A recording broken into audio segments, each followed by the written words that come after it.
Orange Bowl because it's in Florida and I'm from Florida, but you know, any BCS game is big, man. It's big time. Right. It's a different stage, so we're gonna have to prepare for that game and just be ready to play. Kevin, the defense has kind of been maligned. Was the second half performance especially, was that satisfying? Was that kind of redemption?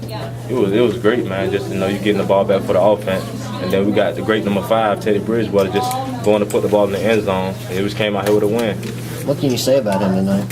Who, Teddy Bridgewater? That's right. He's great, man. He just, you know, fighting through all these injuries. Just know he's a playmaker, making plays off the field, on the field.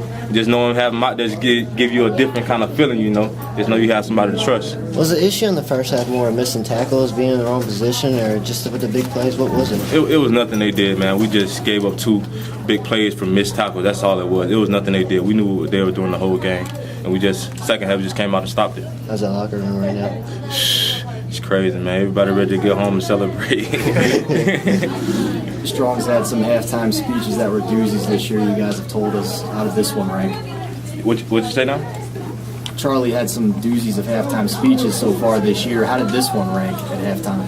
I mean, I think it was really calm, you know. It wasn't nothing major. It was just missed tackles. We gave up 2 big plays off missed tackles. It was like, we have to tackle. If we tackle and score, we'll win the game, man. We won the game.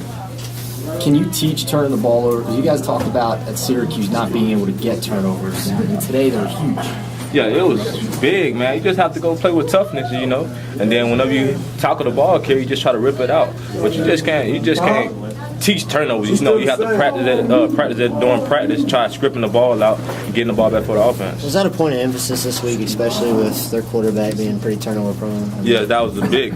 No one coming into the game, I think he had 13, 14 interceptions. I think we just had to create some turnovers just to make it easier on the defense. Did practice this week feel any different than other weeks? I mean, was anything special about this week? We had the same game plan, man, as we had for Connecticut, you know. So it was just the same, just made a little adjustments because we know they like to run different stuff. But it was pretty the same. We had 2 good weeks of practice with Connecticut and Rutgers, so it all played out. You have a preference, Orange or Sugar Bowl? I really would like to go to the Orange Bowl. I would love that. But, you know, any BCS game is big, man. It's on a different stage, you know. This is better than going to the Belt Bowl again. That's all I'm going to say. It's nice to play Florida State, right? Oh, yeah, I would love to play Florida State because I stay like an hour and a half from Florida State. So when I go back home, you know, if we win, you know, which I plan on winning in the BCS game, I'll go back to because I got a lot of friends at FSU. So I just, you know, little bragging rights. Yeah? Thanks, Calvin. No problem. Thanks, Cal.